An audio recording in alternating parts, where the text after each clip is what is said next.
Assalamualaikum warahmatullahi wabarakatuh. Perkenalkan, nama saya Ian Saputra. Saya berasal dari kelompok 1. Saya akan menjelaskan materi tentang farmakologi obat. Jadi pertama-tama kita harus mengetahui apa itu obat menurut farmakologi. Jadi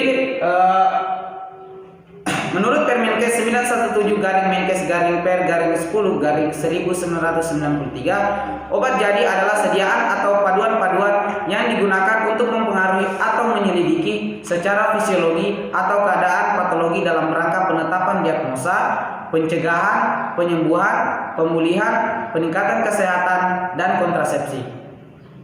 Obat merupakan benda yang dapat digunakan untuk merawat penyakit, membebaskan gejala, atau memodifikasi proses kimia dalam tubuh. Obat merupakan senyawa kimia selain makanan yang bisa mempengaruhi organisme hidup, yang pemanfaatannya bisa untuk mendiagnosis, menyembuhkan, atau mencegah suatu penyakit. Yang kedua, bahan baku atau bahan obat. Semua bahan, baik yang berkhasiat maupun yang tidak berkhasiat, yang berubah maupun yang tidak berubah, yang digunakan dalam pengolahan obat, walaupun tidak semua bahan tersebut masih terdapat dalam produk ruahan. Produk ruahan merupakan tiap bahan yang telah selesai diolah dan tinggal memerlukan pengemasan untuk menjadi obat jadi. Yang ketiga, obat tradisional. Obat tradisional merupakan bahan atau ramuan bahan yang berupa bahan tumbuhan, bahan hewan, bahan mineral, sediaan sarian atau gelenik, atau campuran dari bahan tersebut yang secara turun-menurun telah digunakan untuk pengobatan berdasarkan pengalaman.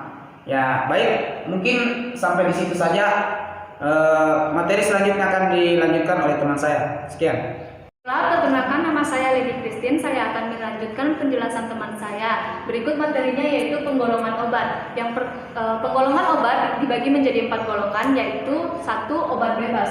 Obat bebas merupakan obat yang ditandai dengan lingkaran berwarna hijau dengan tepi lingkaran berwarna hitam. Obat bebas umumnya berupa suplemen vitamin dan mineral, obat gosok, dan beberapa antasida. Obat golongan ini dapat dibeli bebas di apotik, toko obat, toko kelontong, dan warung. Yang kedua yaitu obat bebas terbatas. Obat bebas terbatas merupakan obat yang ditandai dengan lingkaran berwarna biru dengan tepi lingkaran berwarna hitam. Obat-obat yang umumnya masuk ke dalam obat golongan ini antara lain yaitu obat batuk, obat influenza, obat penghilang rasa sakit, dan penurun panas pada saat demam atau analgetik antipiretik. Beberapa suplemen vitamin dan mineral dan obat-obat antiseptika, obat tetes mata untuk iritasi ringan. Obat golongan ini hanya dapat dibeli di apotek dengan toko obat berizin. Yang ketiga yaitu obat keras. Obat keras merupakan obat yang pada kemasannya ditandai dengan lingkaran yang di dalamnya terdapat huruf K berwarna merah yang menyentuh tepi lingkaran yang berwarna hitam. Obat keras merupakan obat yang hanya bisa didapatkan dengan resep dokter. Obat-obat yang umumnya masuk ke dalam golongan ini antara lain obat jantung, obat darah tinggi atau hipertensi, obat darah rendah atau antihipotensi, obat diabetes, hormon, antibiotika, dan beberapa obat ulkus lainnya. Obat golongan ini hanya dapat diperoleh di apotek dengan resep dokter. Yang keempat yaitu obat narkotika. Menurut Undang-Undang Republik Indonesia Nomor 22 Tahun 1997 tentang narkotika, obat narkotika merupakan zat atau obat yang berasal dari tanaman atau bukan tanaman baik sintetis maupun semi-sintetis yang dapat menyebabkan penurunan atau perubahan kesadaran, mengurangi sampai menghilangkan rasa nyeri, dan dapat menimbulkan ketergantungan. Obat ini pada kemasannya ditandai dengan lingkaran yang di dalamnya terdapat palang atau tanda plus berwarna merah. Obat narkotika bersifat adiksi dan penggunaannya diawasi dengan ketat sehingga obat golongan narkotika hanya diperoleh di apotek dengan resep dokter asli atau tidak dapat menggunakan resep kopian. Contoh obat dari obat ini antara lain opium, koka, ganja atau marijuana, morfin, heroin, dan lain sebagainya. Dalam bidang kesehatan, obat narkotika bisa digunakan sebagai anestesi atau obat bius dan analgetik atau obat penghilang rasa sakit.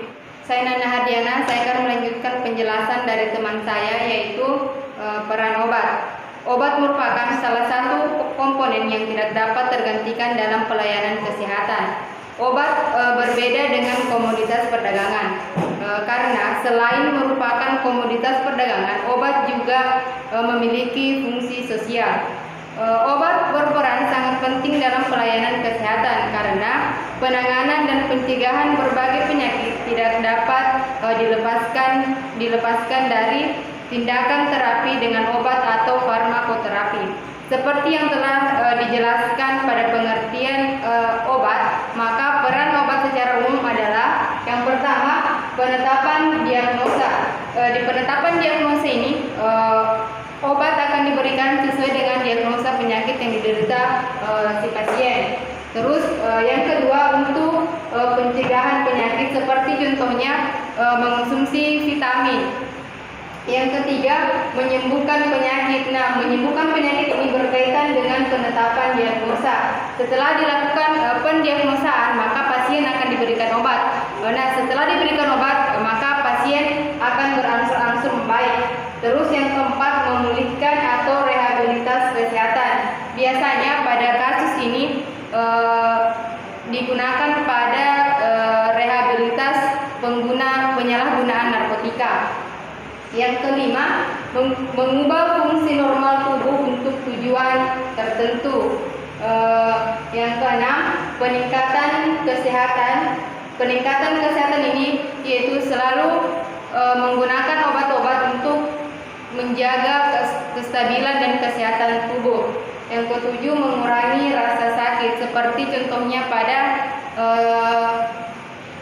saat ingin melakukan operasi, maka biasanya pasien akan disuntik untuk menghilangkan rasa sakit.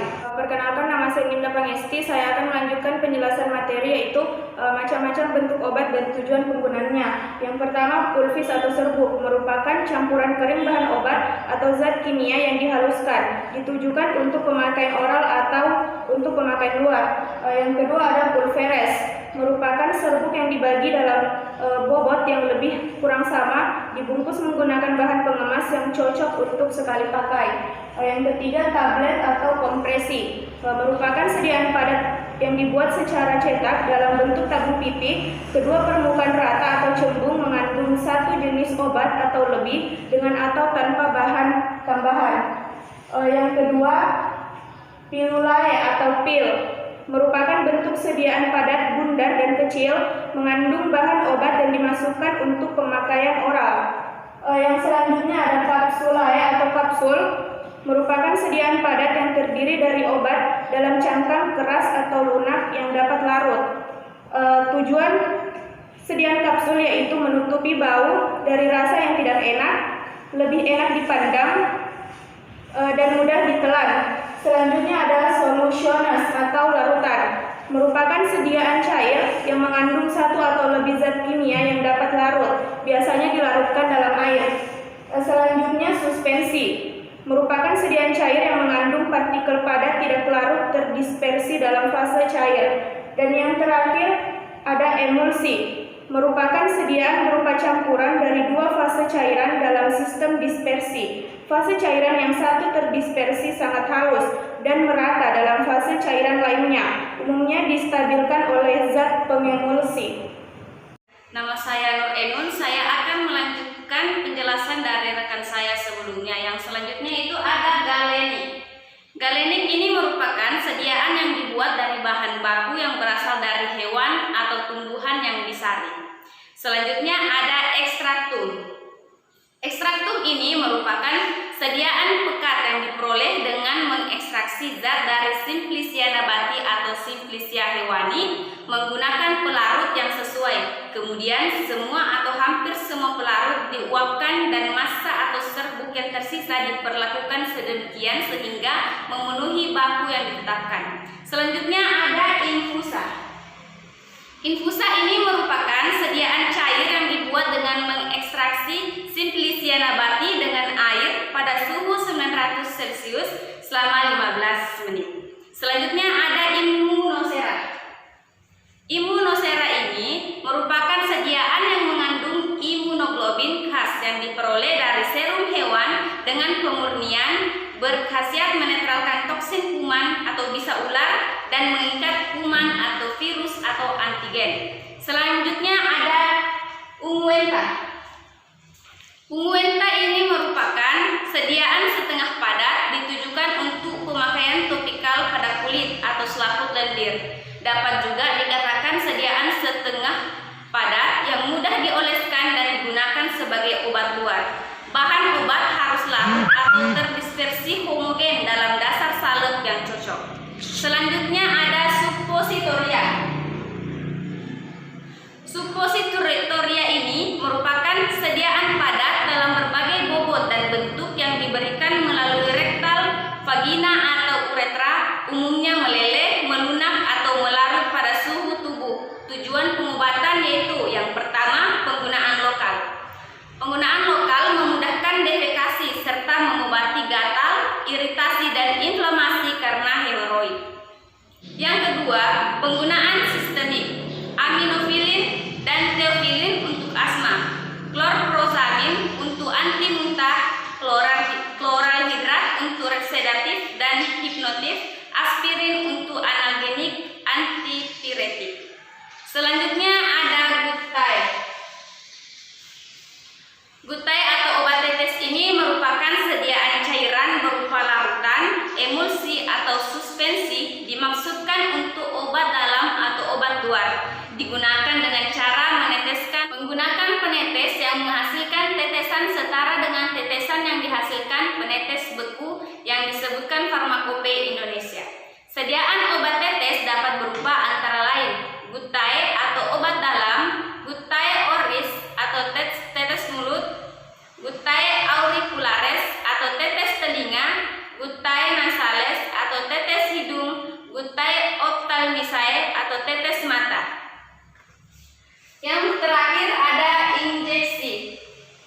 Injeksi merupakan sediaan steril berupa larutan, emulsi atau suspensi atau serbuk yang harus dilarutkan atau disuspensikan lebih dahulu sebelum digunakan, yang disuntikan dengan cara merobek jaringan ke dalam kulit atau melalui kulit atau selaput lendir. Tujuannya yaitu kerja obat cepat serta dapat diberikan pada pasien yang tidak dapat menerima pengobatan melalui mulut.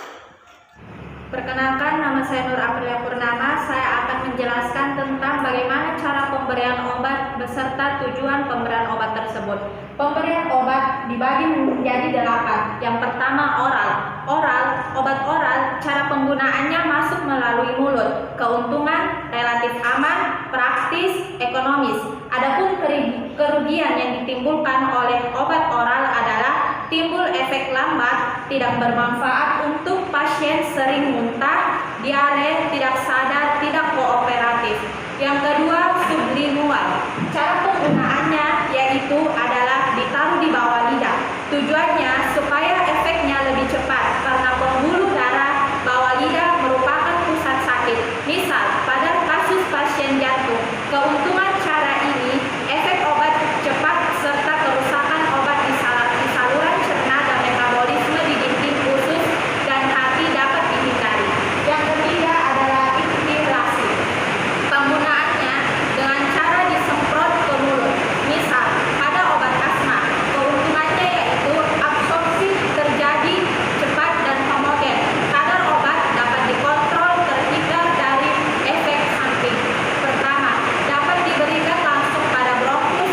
Adapun kerugian dari inhalasi adalah diperlukan alat dan metode khusus, sukar mengatur dosis, sering mengiritasi epitel paru, sekresi saluran napas, toksisitas pada jantung.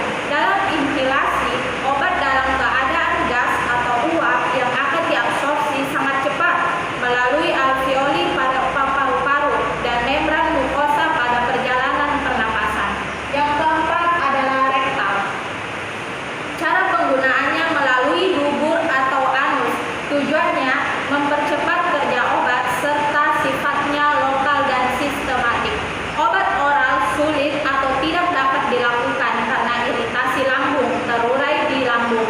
Terjadi efek lintas pertama, contoh asetosal, paracetamol, indometacin, terofilin, barbiturat. Yang kelima adalah pervaginam.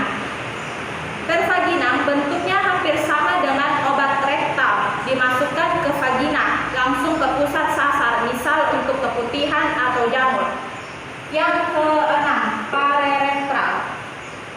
digunakan tanpa melalui mulut, atau dapat dikatakan obat dimasukkan ke dalam tubuh selain saluran cerna. Tujuannya tanpa melalui saluran pencernaan dan langsung ke pembuluh darah. Misal, suntikan dan insulin. Efeknya biar langsung sampai ke sasaran. Keuntungannya itu dapat untuk pasien yang tidak sadar, sering muntah, diare, yang sulit menelan, atau pasien yang tidak kooperatif. Dapat untuk obat mengiritasi lambung, dapat menghindari kerusakan obat di saluran cerna dan hati, bekerja cepat dan dosis ekonomis. Kelemahannya yaitu kurang aman, tidak disukai pasien, berbahaya untuk suntikan dan injeksi. Istilah injeksi termasuk semua bentuk obat yang digunakan secara parenteral, termasuk infus. Injeksi dapat berupa larutan, suspensi, dan emulsi. Apabila obatnya tidak stabil dalam cairan, maka dibuat bentuk kering. Bila mau dipakai baru ditambah untuk memperoleh larutan atau suspensi injeksi. Yang ketujuh adalah topikal atau lokal. Obat yang sifatnya lokal, misal tetes mata, tetes telinga, ataupun dan salep. Yang terakhir adalah suntikan. Suntikan diberikan bila obat tidak diabsorpsi di saluran cerna serta dibutuhkan kerja cepat. Nama saya Rizky Ramadan, saya akan melanjutkan materi yang selanjutnya, yaitu penggolongan obat pada antibiotika.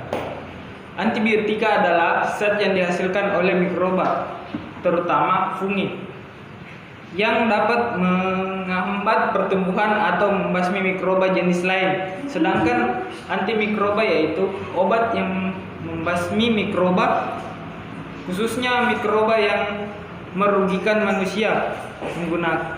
Penggunaan antibiotik berdasarkan pada bagian A, penyebab infeksi. Proses pemberian antibiotik yang paling baik adalah dengan melakukan pemeriksaan mikrobiologis dan uji kepekaan kuman. Namun pada penyataannya proses tersebut tidak dapat berjalan karena tidak mungkin melakukan pemeriksaan kepada setiap pasien yang datang karena infeksi, dan karena infeksi yang berat perlu penanganan segera, maka pengambilan sampel bahan biologis untuk pengembangbiakan dan pemeriksaan kepekaan kuman dapat dilakukan setelah dilakukannya pengobatan terhadap pasien yang bersangkutan. Bagian B, faktor pasien. Faktor pasien yang perlu diperhatikan dalam pemberian antibiotik adalah fungsi organ tubuh pasien, yang fungsi ginjal, fungsi hati, riwayat alergi, daya tahan terhadap infeksi, status imunologis, daya tahan terhadap obat, beratnya infeksi, usia untuk wanita, apakah sedang hamil atau menyusui, dan lain-lain. Fungsi antibiotik yang pertama yaitu antibiotika digunakan untuk mengobati berbagai infeksi akibat kuman atau juga untuk prevensi infeksi. Misalnya pada pembedahan besar secara profilaktis juga diberikan kepada pasien dengan sendi dan klep jantung buatan. Juga sebelum cabut gigi, maka mekanisme kerja yang terpenting pada antibiotika adalah perintangan sintesa protein sehingga kuman musnah atau tidak berkembang lagi tanpa merusak jaringan tuan rumah. Selain itu, beberapa antibiotika kerja terhadap dinding sel atau sel dan membran sel. Namun antibiotika dapat digunakan sebagai non-terapeutis, yaitu sebagai stimulans pertumbuhan pada binatang ternak. Penggunaan antibiotik untuk profilaksis antibiotik diperlukan dalam keadaan sebagai berikut, yaitu A. Untuk melindungi seseorang yang terpajan kuman tertentu. Bagian B. Mencegah endokarditis pada pasien yang mengalami kelainan katup jantung atau defek septum yang akan menjalani prosedur dengan resiko bakteremia, misalnya ekstraksi gigi, pembedahan, dan lain-lain. Bagian C. Untuk kasus bedah, profilaksis diberikan untuk tindak bedah tertentu yang sering disertai infeksi pasca bedah atau yang berakibat berat bila terjadi infeksi pasca bedah. Selanjutnya, antibiotik kombinasi diberikan untuk 4 indeksi utama, yaitu pertama, pengobatan infeksi campuran, misalnya pasca bedah abdomen. Kedua, pengobatan awal pada infeksi berat yang etiologinya belum jelas, misalnya sepsis, meningitis purulenta. Yang ketiga, mendapatkan efek sinergi. Dan yang terakhir, memperlambat timbulnya resistemis, misalnya pada pengobatan tuberkulosis. Saya Nanda Hardiana, saya akan melanjutkan penjelasan dari teman saya, yaitu penggolongan obat pada saluran pencernaan. Penggolongan obat pada saluran pencernaan yang pertama adalah anti-tukak. Tukak lambung adalah suatu kondisi patologis pada lambung, duodenum, esofagus bagian bawah, dan stoma gastroenterostomi, yaitu setelah bedah lambung. Tujuan terapi tukak lambung adalah meringankan atau menghilangkan gejala, mempercepat penyembuhan, mencegah komplikasi yang serius atau hemoragi, provokasi dan obstruksi, dan mencegah kambuh. Terus yang kedua itu ada antispasmodik. Antispasmodik merupakan golongan obat yang memiliki sifat sebagai relaksan autokolos. Termasuk dalam kelas ini adalah senyawa yang memiliki efek antikolinergik, yaitu lebih tepatnya antimuskarinik, dan antagonis reseptor dopamin tertentu. Terus yang ketiga, antidiare. Antidiare adalah obat yang digunakan untuk mengulangi atau mengobati penyakit diare yang disebabkan oleh bakteri atau kuman, virus, cacing, atau keracunan makanan. Yang keempat adalah pencahar. Pencahar adalah obat yang digunakan untuk memudahkan pelintasan dan pengeluaran tinja dari kolon dan rektum. Pencahar umumnya harus dihindari, kecuali bila ketegangan akan memperparah suatu kondisi seperti pada angina, atau meningkatkan resiko pendarahan rektal seperti pada hemoroid.